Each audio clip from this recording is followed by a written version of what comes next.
dans chaque marché immobilier, il existe des biens qui restent lourdement invendus, même lorsque le prix semble attractif et que l'emplacement n'est pas mauvais. Ces situations intriguent beaucoup les investisseurs. Et ces immeubles restent sur le marché pendant plusieurs années, simplement parce que quelque chose dans leur configuration, leur histoire ou leur environnement effraie inconsciemment les acheteurs. Si tu as déjà cherché à acheter une maison atypique ou un immeuble ancien, tu sais donc à quel point certaines annonces restent longuement en ligne alors que des biens similaires dans le quartier sont vendus rapidement. Et ça pourrait très bien tomber sur vous lors de votre prochain achat de biens immobiliers et que les agents immobiliers peuvent très bien cacher ces problèmes. Nous allons voir 4 catégories de biens immobiliers, pourquoi ils peinent à vendre et comment les transformer en opportunités lucratives en sachant voir ce que les autres ne voient pas. Parlons des immeubles aux particularités physiques invisibles.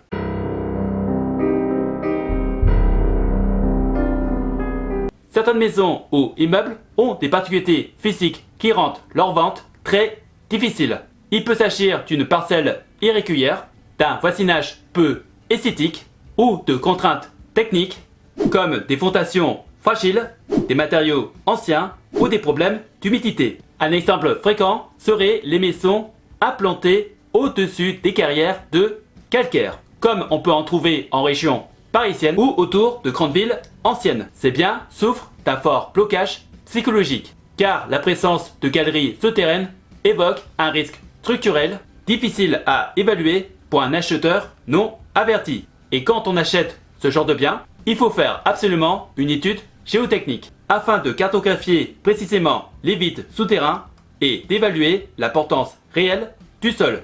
Une fois l'étude géotechnique réalisée, on va faire des travaux de consolidation en plusieurs étapes, comme la mise en place de micropieux, le complément partiel de cavités ou le renforcement ciblé des fondations existantes. En parallèle, ces projets incluent souvent un traitement durable de l'humidité avec un drainage périphérique, une amélioration de la ventilation du bâti et une reprise de l'isolation afin de supprimer les désordres visibles qui inquiètent les visiteurs. Au-delà des travaux eux-mêmes, la réalisation d'une étude géotechnique officielle et la fourniture de rapports de consultation permettent de lever une grande partie de l'incertitude juridique et technique lors de la revente. Dans les zones concernées par des carrières souterraines, ces démarches sont régulièrement exigées par les collectivités locales et les assurances, ce qui explique pourquoi les biens traités sérieusement retrouvent plus facilement une liquidité sur le marché.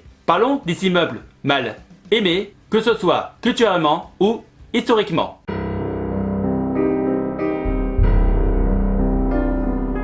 Certains immeubles restent invendus, non pas à cause de leur prix ou de leur état, mais plutôt à cause de leur passé ou de leur réputation. Il peut s'agir d'anciens hôpitaux, de prisons désaffectées, de maisons associées à des événements tragiques ou de bâtiments industriels abandonnés. Ces biens créent un rejet psychologique fort chez les acheteurs, même lorsque l'emplacement et le potentiel économique sont réels. Ce qui est parfaitement le cas pour les usines textiles abandonnées, qui sont restées invendues pendant un certain temps, malgré plusieurs baisses de prix, car les acheteurs associaient le lieu à une image froide, polluée et socialement dévalorisée. Certains acheteurs ou investisseurs ont acheté ce genre de biens et ont fait un travail de relecture du lieu avant de faire des travaux de rénovation.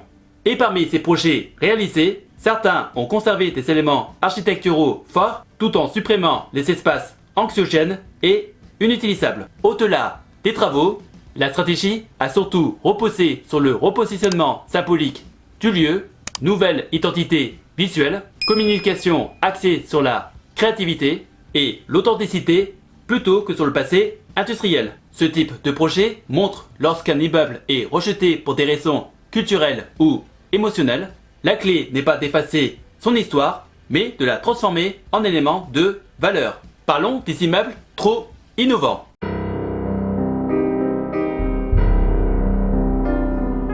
Certaines propriétés restent lourdement invendues. parce qu'elles sont perçues comme trop innovantes ou trop en avance sur leur marché local. Architecture expérimentale, forme non conventionnelle, matériaux peu courants peuvent empêcher les acheteurs de se projeter. Des maisons à l'architecture très contemporaine sont en vente. Un exemple frappant est la villa rétro-futuriste du Perche, conçue dans les années 1970 par Pierre Treux.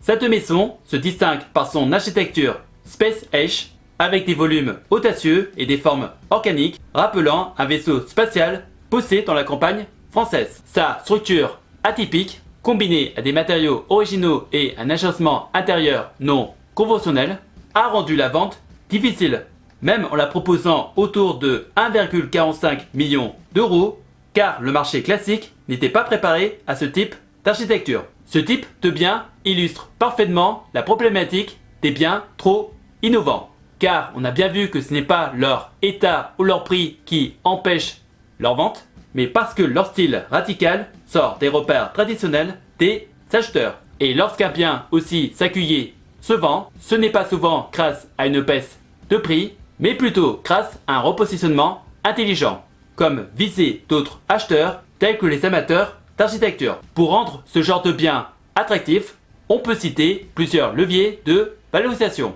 comme le louer pour des événements comme des lieux de tournage, retravailler la communication avec des visuels cinématographiques, ou encore proposer des scénarios d'usage clairs permettant aux acheteurs de se projeter. Ce sont précisément des stratégies qui transforment un bien jugé invendable en opportunité rare et désirable sur un marché saturé de biens standardisés. Voyons les immeubles mal situés.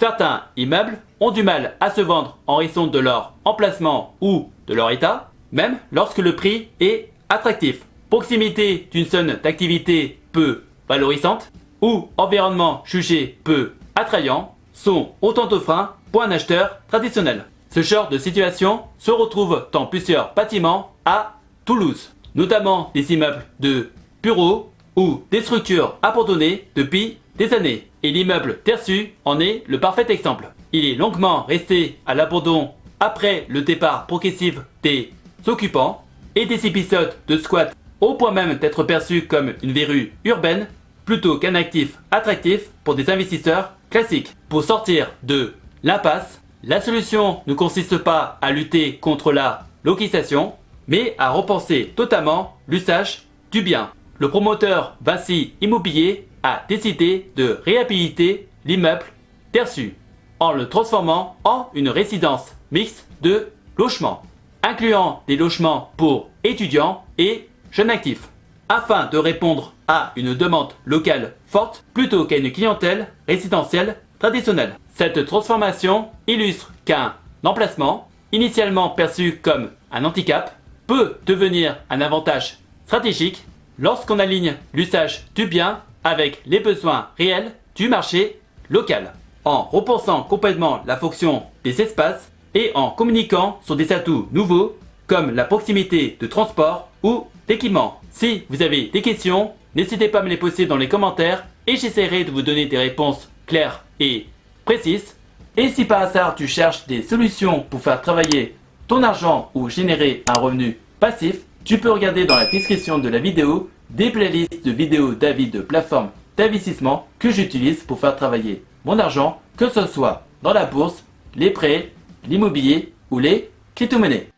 En attendant la prochaine vidéo, je vous laisse avec deux autres vidéos qui s'affichent actuellement sur l'écran. Prenez soin de vous, faites de bonnes recherches et je vous souhaite un bon investissement. À la prochaine!